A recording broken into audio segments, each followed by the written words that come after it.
When I saw the trailer for Hancock for the first time, I thought, that's a pretty good idea for a film, actually, with a kind of nice, obvious comedy element, taking special effects for granted as well, which I always like, not be like, oh, it's the big special effects shot now. But then the second time I saw the trailer, I realised it was actually quite conspicuously hiding what happens later on in the film.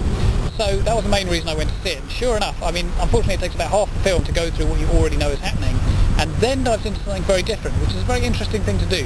Unfortunately, perhaps not entirely successful. So, plot-wise, the strange thing about Hancock is it has the feel of a kind of TV mini-series with mini plot arcs that has been cut down quite a lot and compressed into a single film.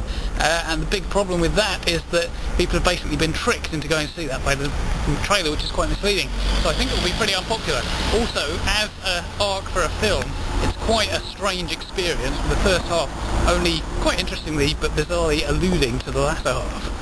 I've now found out that one of the writers was Vince Gilligan, and I think that explains a lot because he's written a whole bunch of X-Files episodes among other things. That sort of would give it that TV series-y feel, I guess. Also, I imagine there was a whole bunch of studio pressure to emphasise the first half of the film, which isn't really necessary, but they must have known that would be a big draw, and that's why that's all you see in the trailer. When it does veer off halfway through, I find that very exciting and interesting. Some people don't like it, but what I did have a problem with is a very important plot element is only introduced extremely late on, and that makes the ending quite dissatisfying.